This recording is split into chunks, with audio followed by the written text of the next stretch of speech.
All right, Victor, yet again, founder of Worldwide, sharing all his knowledge with us. This time, the 10 things that the hobby should stop doing.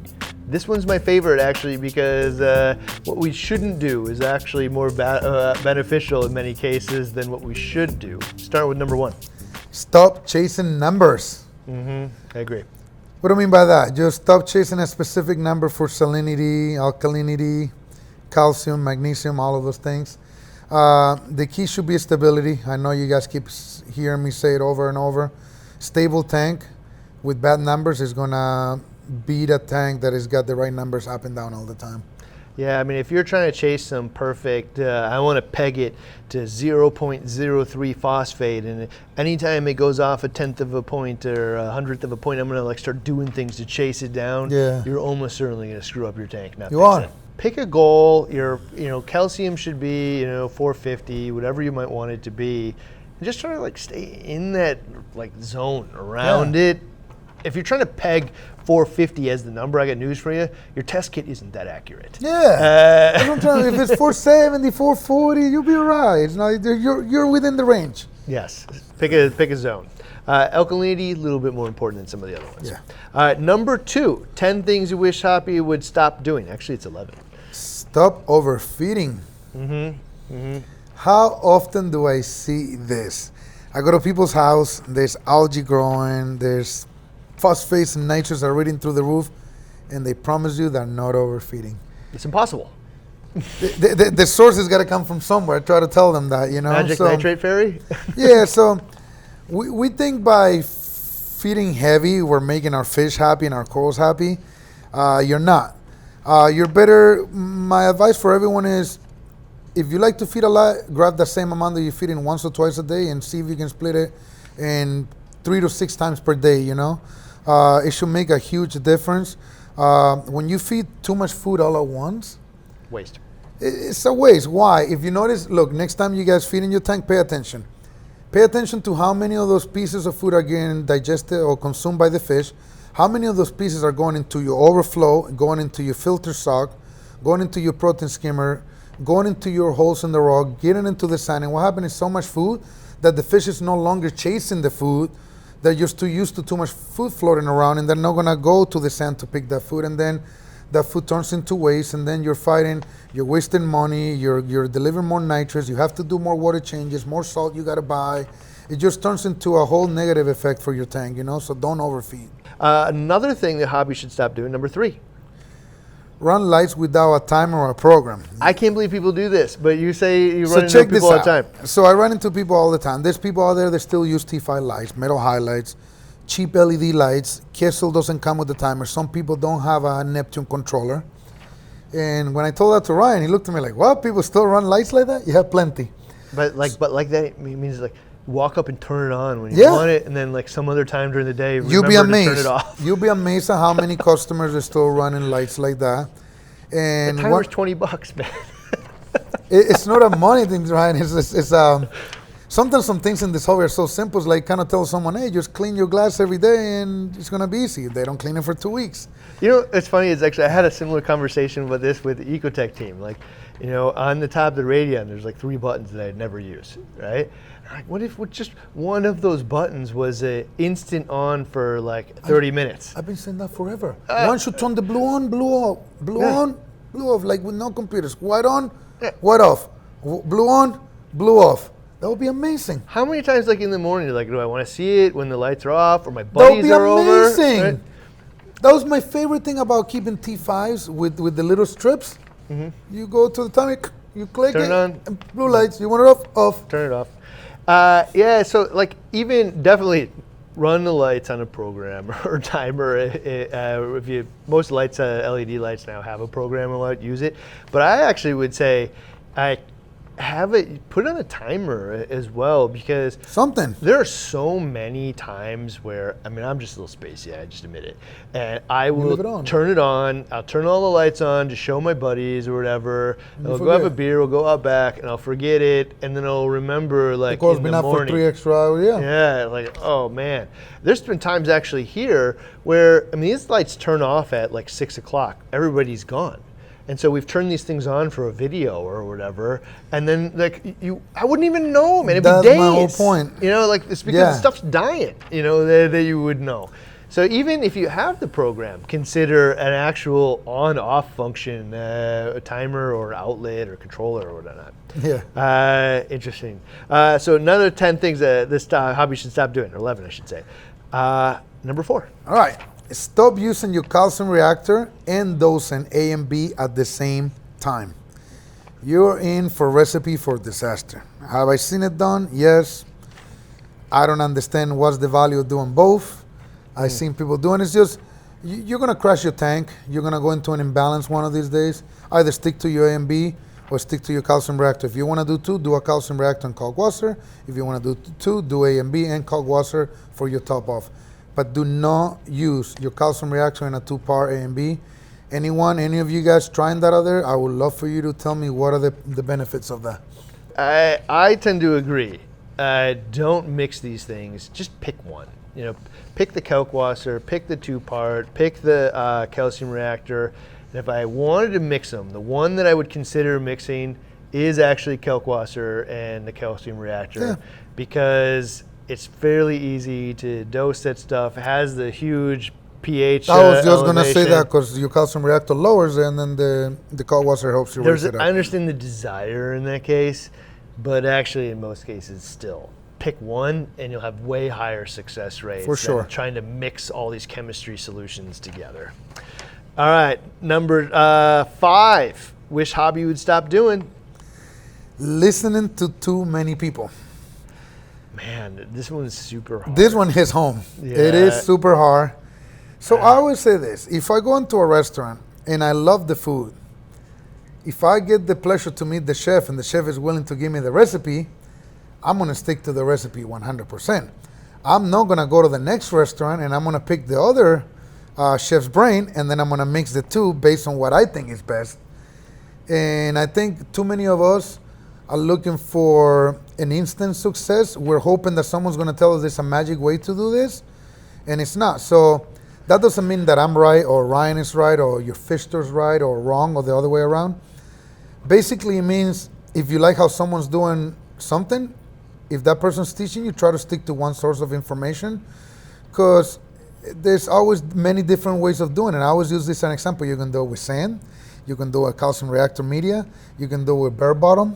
You can do a metal highlights, T5s. Lights can be on 14 hours a day. They can be on 4 hours a day. You can do temperature at 75 or 81. You can do alkalinity at 10 or you can do it at 8. You can do calcium at 400, 500. I can go on and on and on all day with this. So there's never a specific way. So if you want to be successful, try to stick to one source of information, one person to teach you. What it reminds me actually of is if I look back at how hard it was to figure out how to do this back then, I think of your analogy of the chef. Like you went to some place, they had an awesome meal, and if they were willing to show you how to make it, the chef came and met you. But for some reason, I chose to listen to all the other people eating in the restaurant, not the chef. That is our hobby, guys. That is our hobby. I don't get it. It's like, I'm not going to listen to a chef. How do you cook that? And you listen to everyone and then you take your notes and then you come out with your own recipe. It's horrible. You know, the reality of what it really is in many cases is an echo chamber, because you ask a question, or I would ask a question on Reef Central, and which would later become other forums, Reef to Reef and whatnot. But I'd ask that question on there and then I'd get 40 answers, right? And the chef would answer, right? But it was only one of the 40, and the other 39 answered. And the person, because I can't tell on the, like in a restaurant, I can tell who's a chef, they were wearing the white hat. On the forum, I can't really tell who's the right one. So you know what I look to is the echo chamber of, I just want somebody to reinforce the idea that I already had.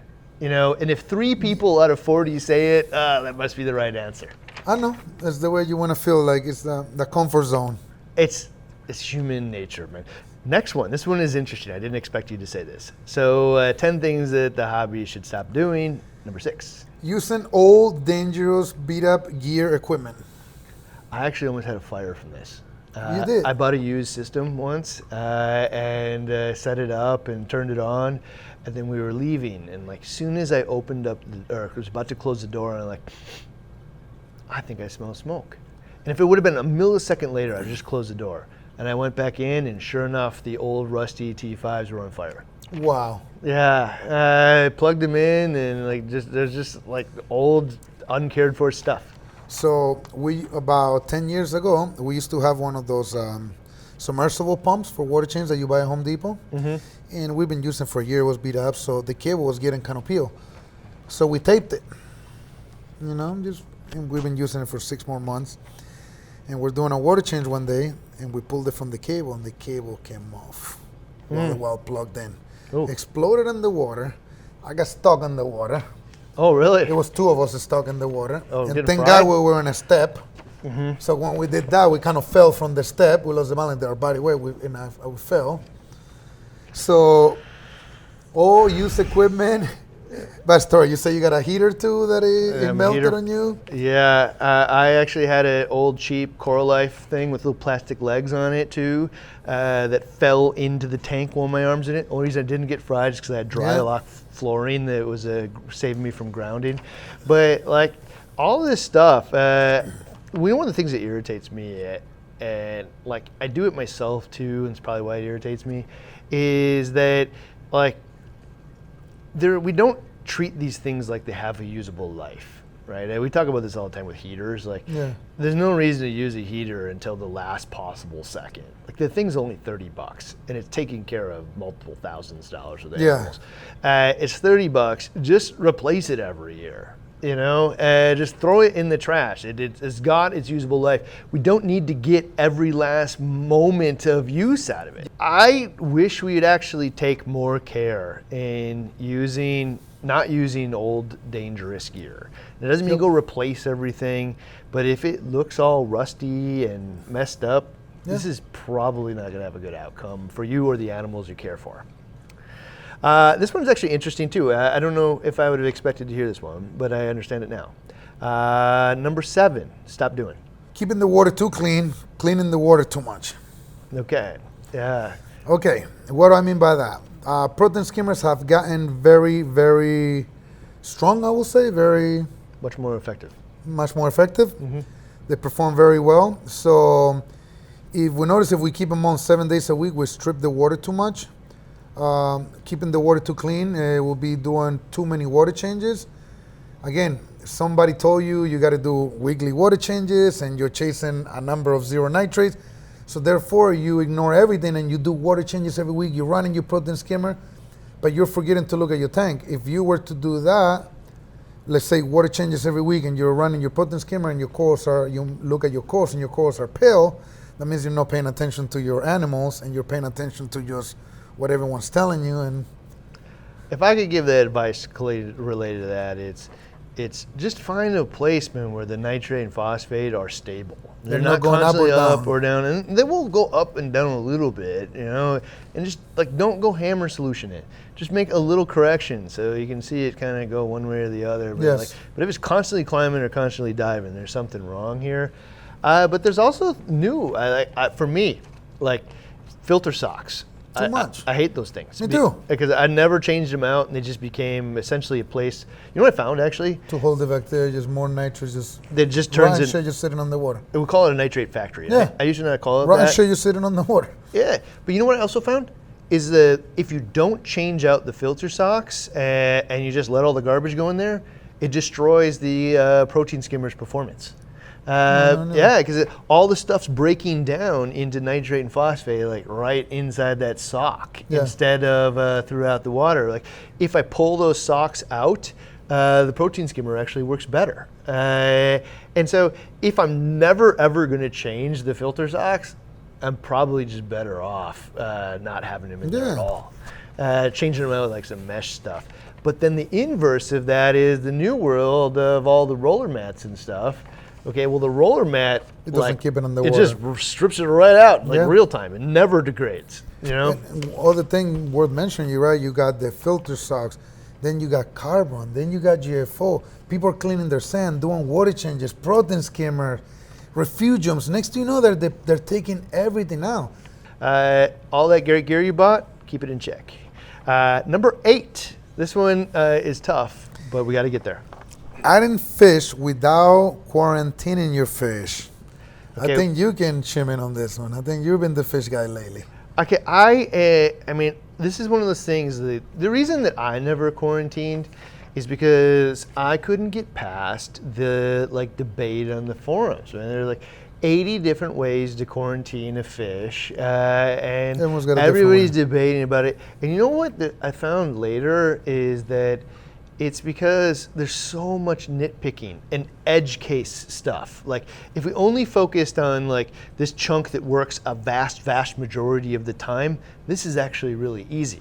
Yeah. If you worry about all this edge cases of like, well, you know, it could not work this way or that way, well, then you'll end up like you're just getting lost in this like perfection debate, and you end up getting nobody because nobody's willing to do all that garbage. No, because I think it's tougher than what it is. It's not as complicated as it should be. Okay, and like a part of it, I could never get past how am I supposed to cycle a quarantine tank and keep it cycled. Or okay, so this is Don't cycle it, yeah. This is the method that we shared with the 80-20 thing that Elliot and I put together, Okay. right? So by Elliot and I, what I was trying to do, because he's the scientist, like he's the edge case guy. I mean, he does this for Gotcha. a living. He's designed to be edge case, and like, hey, we got to dumb this down a little bit and make it accessible to the average person.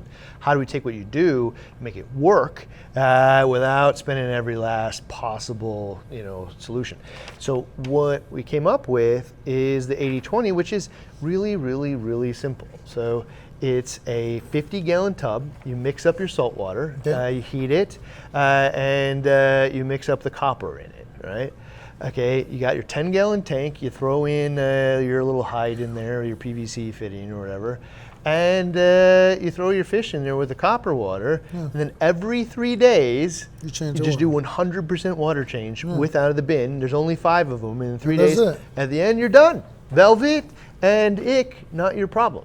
Now, you haven't really solved Brook and Uranema and some other edge case stuff, in a better but like, spot. I mean, you're in a way better spot Than you were before. Ick and Velvet done, right? I mean, Brook's probably only going to come if you have wild clownfish. Yeah. You know, Uranema, that one's tough because like nobody really knows how to solve that entirely. You know, because it doesn't need a fish host. You know, so we can solve a lot of this stuff with something as simple as that. So if you haven't watched it, go watch it. But like basically, I nailed it down here. Is like if you can do 5 water changes in a 10-gallon tank, you can quarantine your fish. Done. And anybody that's watching this that got this far into this can do 5 water changes.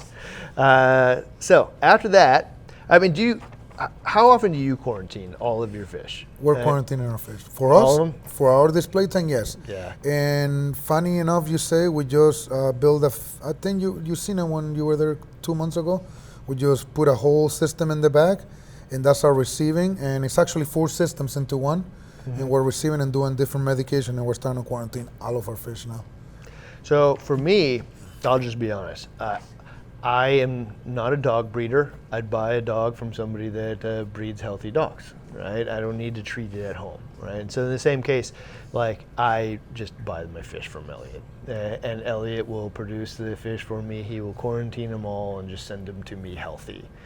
And like, that is not the cheapest way. No. But it is absolutely the healthiest way. Yeah, we're going to charge more for a fish once it goes fully quarantined. Yeah, not just that animal, but all the other animals that are already in there. You know, so someday we're going to have to get to that. What I really wanted to get with the 80-20 bed is like, let's get past all the garbage and let's just do it easy at home, right? And hopefully we'll get there. Let us know if you believe. The next one, number 9. Stop the dump and prey approach to fish. Like just buy it and dump it in. Like that one's similar to the quarantine process. I mean, obviously you have to quarantine it, but it's just choosing the fish. We're talking about another episode that we filmed earlier, talking about fish behavior, understanding what fish are gonna work well in your tank. Don't just buy fish because they look pretty. Make sure they're gonna get along. Make sure they're productive. They're gonna eat your algae, eat your parasites, clean your sand. You know, so just don't just choose them for no reason. There's one bit in here we shared in that previous episode, but I'm gonna share it again because you haven't seen it. If there's one thing that has dramatically changed my success rates with adding a new fish, It's called an isolation box. And a lot of people think of it as an acclimation box, where I'm just trying to get it used to its surroundings in a little teeny box in a tank. I'm not talking about that. I'm talking about something that's big enough that they could actually live in for a period of a couple of weeks. Yeah. Since I started doing that, 0 mortalities. 0. Right? Incredible. Because like they just live in there for a couple of weeks and everybody gets used to each other. And like when I open it up and let them go, Like nothing ever happened. No, They don't nothing. even know it's open. Yeah. And like I'm definitely finding that to be true with aggressive fish. Like if you're trying to introduce tangs together, that is like an absolute must, you know. Yeah. But I'm also finding it with like really delicate fish, like the Moorish idol and the copper band he sent me. Put it in there, they live in there, nobody harasses them, and we got them eating. They're all happy. Everybody's happy. And then one day I pull the thing out and they just go off and do their own thing and nobody cares, right? If there's one piece that like I wish we could stop doing, it's the dump and prey approach to dumping fish in there. If you use the isolation box, you can actually add, like, how do the people ask all the time, how can I add another yellow tang to the purple tang that's already in there? Or I want to get 3 yellow Acclimation tangs. box. Yeah, dude, just add the box and let them live in there for a few weeks and it's fine. It's really good. I like it. Bro. Dude, just do it because it works so well. I'm actually going to do a video on how to build one because I actually don't sell them. Cool. You sell them. We built them from Home Depot, and so even if you have 0 tools, we'll show you how to build one in the future. Perfect. Here because it's super easy. The next one, stop doing. Poor coral placement. All corals don't go in the same area. Some go higher, some go lower, some need more flow, some need less. However, once you place the coral, that's not the final destination. You might put an acropora on top where it's getting plenty of flow, plenty of light, but the coral might tell you, I'm not happy, it's too much light, not enough light. So I think that's a big one. I've seen people put euphilia where it's too much flow and literally you see the tentacles trying to come off, the coral never gets to open. Then we get lazy, like, you know, maybe let me see if it's doing better tomorrow. Nothing wrong with grabbing and replacing it again, you know? So there's some things you can just like look at the tank and just know right off the bat. Like the top is always going to be higher par than the bottom, right? Yeah. And if done right, it's not dramatically so, but it's always true. Another thing is the center of the tank will, unless you intentionally set it up otherwise, will always be brighter than the edges of the tank. And the reason for that is, like, imagine you usually have these modules, right? And so the modules will shoot over the sides just like that and will have a certain amount of par. But in the center, they intersect the cones of light. So much more. Yeah, so it's twice as much light here than it is on the edges. Now, there's ways around that if you wanted to like zone your tank and intentionally make the ones in the center lower par where they intersect and the ones on the edge higher. But most people are not getting that nerdy. Yeah. So another thing though that you could look at is in the tank is in between the 2 aquascapes, I know there's lower flow. Yeah. So what corals do well in lower flow? Gonioporas, euphilia, mushrooms, you know, candy canes, stuff like that. What corals do not do good in low flow? Acroporas, you know, zoanthids. Yeah. So in those cases, let's design the tank around, I can visually look at it and know that's the low flow or light. Another perfect example is, if you notice this tank behind us, you can see the lamellosa down there. It's a fast-growing coral. It's a perfect positioning. Same with the Montipora capricornius here, right? But I don't know if later on you can get footage of the other tank. Look at the Montipora all the way on top. That's a poor placement right there. Why? The minute that Montipora grows, it shades everything, and it will grow faster than everything. So look how many corals. You see the leather below it. You see some fox corals, some blastomusas. Within a month, those corals are not going to receive any more light. You have to be constantly moving things and cutting them back. Exactly. So whoever who plays that Montipora, you're going to say, okay, moving forward, now I know to put out plating Montiporas middle to low, not middle to top, because then they shade everything below.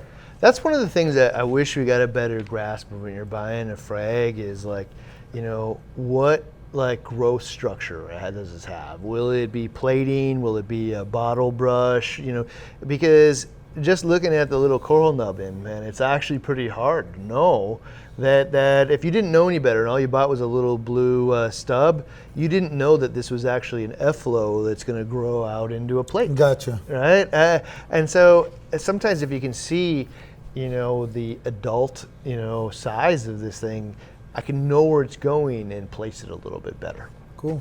All right, another thing the hobby should stop doing.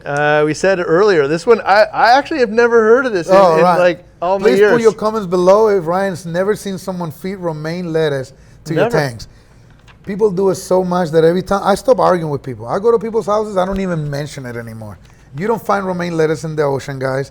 There's no nutrients on that romaine lettuce for your fish. Please, it's not expensive. Spend $10 on your seaweed. It will last you a month or two. Give them the seaweed they deserve. They're cows in the ocean. They need to graze. Please, no more romaine lettuce, please. I mean, you can kind of gauge nutrient of green leafy things just by how dark they are. And romaine lettuce is like, you know, super light colored. I'm going to find your video, right? I'm going to find your video after this. I've never seen anybody feed. That's crazy because, I mean, New World. Interesting. Places. I'm surprised you have it. Yeah, but also, like, romaine lettuce, almost certainly sprayed with like pesticides and stuff as well, right? And maybe I got it organic, but like maybe there's organic pesticides on it. I don't know. Yeah, I don't know who came with that idea, but you see it enough. Dude, I would never do that in a million years. So there's so many inexpensive options for algae to go in the tank. Yeah. Cheap foods out there. Yeah, I mean, I would understand if like a bag of nori was like $80, but it's just isn't the case. You buy a thick bag for like $20 and lasts you a year. All right, you know what? The next topic that we have is actually the things that Victor here would tell you if you were a brand new reefer doing this for the very first time, and that's coming up next.